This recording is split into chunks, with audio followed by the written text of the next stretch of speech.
010 की आया डे 50 मतलब डे 15। भाई साहब हमारी अंग्रेजी भी जो है ना माशाल्लाह ये है। कहते हैं कि आपके साथ वाले दोस्त अगर अच्छे हो ना अब बड़ी से बड़ी मुश्किल से निकल जाते हैं। तो भाई साहब हमारे जो साथ वाले दोस्त है ना अच्छी नहीं है, वो कमीने हैं। कैसे वो शाह पर पहुंचा तो देखा तो चाचू का रिक्शा खराब हुआ पड़ा था। हमने चाचू को बोला कोई बात नहीं, अब जितने पैसे कमा रहे हो उस पर थोड़े से लगा भी दो। खैर ना भाई ने बोला कि लो लिस्ट और निकालो सामान। बिस्मिल्लाह पढ़कर हम चले गए गोदाम में, गोदाम ओपन किया और सामान निकालना शुरू कर दिया। सारा सामान हमने निकाला, रिक्शे में लोड कराया, चाचू को अल्लाह हाफिज की और भेज दी। भाई साहब गर्मी, इस बार तो गर्मी ने भी रिकॉर्ड तोड़ दिए, इतनी गर्मी पड़ रही है कि मत ही पूछो। खैर जी क्या कर सकते हैं, हमने तो मेहनत मजदूरी करनी है। खैर हम लोग चले गए घर, खाना खाए, नमाज पढ़ के फ्रेश होकर वापस आए तो आगे से देखा तो सामान वाली गाड़ी आई पड़ी थी। खैर हम सामान उतारा, हमने बोला कि खुद ही शाम को सारा सामान गोदाम में शिफ्ट करना है, इसलिए अभी कर देते हैं। खैर हम लोग बिस्मिल्लाह पढ़कर सारा सामान ऊपर शिफ्ट किया। जैसे हम बैठे तो भाई साहब एक और शैतान आ गया। आप सब लोग इसे जानते हैं। भाई साहब इसने अपनी मोटरसाइकिल को ऐसे सजा कर रखा हुआ है जैसे इसका मोटरसाइकिल नहीं इसकी बेगम हो, इसका F16। तो भाई साहब ये छोटे छोटे हमारे फैन है, एक ये है, एक छोटा सा हमारा और प्यारा सा फैन, फैन बोलो दोस्त बोलो भाई बोलो जो बोलो, तो ये है भाई साहब। तो अब उम्मीद करें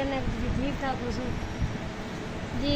तुसी ये आइडिया में फंसी नया आइडिया में इन्हें आइडिया लाइक करो सब्सक्राइब करो, बाकी मैं अभी तो इसने बोल दिया इसलिए लाइक और सब्सक्राइब कर दो। इनका मैं अकाउंट आपको नीचे कमेंट में दे दूंगा या नीचे मेंशन कर दूंगा, सब लोग जाओ फॉलो करो और उनको प्यार प्यार कमेंट करो। इन सबका प्यार है भाई साहब, ये कोई नाज गरूर नहीं है, बस अल्लाह इज्जत दिया इनका प्यार है। तो अभी सब लोग मेरे अकाउंट को फॉलो करो, वीडियो को लाइक करो और रिपोस्ट करो। तो मिलते हैं आपको कल, तब तक लाइक और सब्सक्राइब कर देना। अल्लाह हाफिज।